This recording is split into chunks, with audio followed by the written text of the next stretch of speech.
Is Allan Lichtman. I'm very excited to have Allan Lichtman on. This is a presidential historian, distinguished professor of history at American University. He correctly predicted 9 of the last 10 presidential elections. So happy to talk to you. So, this is really interesting. I read a tweet of yours from a few days ago, and you said that with Kamala Harris coming in, and you have this model, really incredible model, that the Democrats lose the incumbent key, but because of the energy that has happened in the past few days, they win the contest key, right? So where do we stand in terms of whether Kamala Harris will beat Donald Trump in November?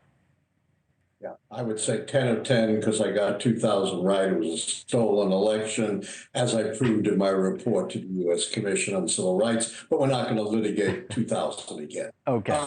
I'll tell you exactly where things stand. Under my 13 key system, which I say has been right since 1984, when I predicted Ronald Reagan's reelection almost 3 years ahead of time, it takes 6 negative keys to count out the party holding the White House. Right now, with presumptive nominee Kamala Harris, Democrats have lost 3 keys. Key number 1, party mandate because of U.S. House losses in the last midterm. Incumbent charisma, key number 12, because Harris is not a Franklin Roosevelt. That's 2. And of course, they lose incumbency, key number 3.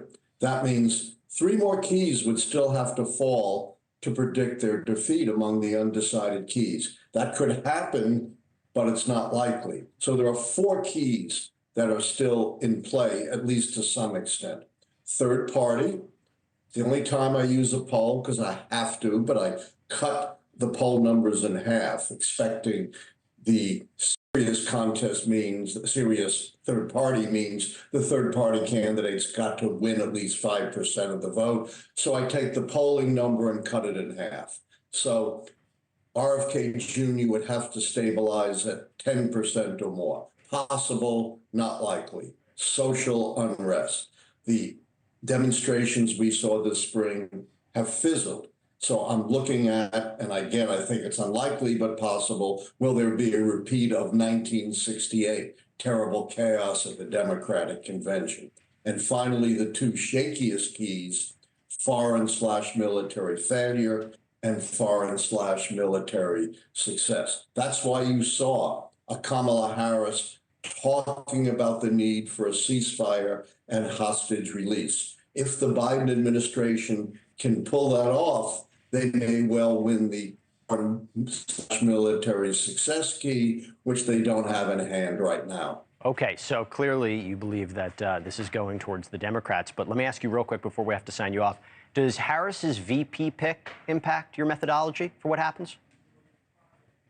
0. There's no key for the vice presidency and no evidence that vice presidential picks influence the outcome of elections. If you look at recent vice presidential picks, you know, Biden was from Delaware, Cheney came out from Wyoming, you know, the 2 brothers from the South. No influence. Interesting. Well, maybe the Republicans will be listening to that, because I know that there's been talk about buyer's remorse with J.D. Vance, and was it the right choice? But according to your model, it shouldn't matter. Allan Lichtman, thank you so much for coming on. Pleasure talking to you. My great pleasure. Take care. Thanks so much for watching. Go to joinnn.com to find NewsNation on your television provider. And don't forget to click the red subscribe button below to get more of NewsNation's fact-driven, unbiased coverage.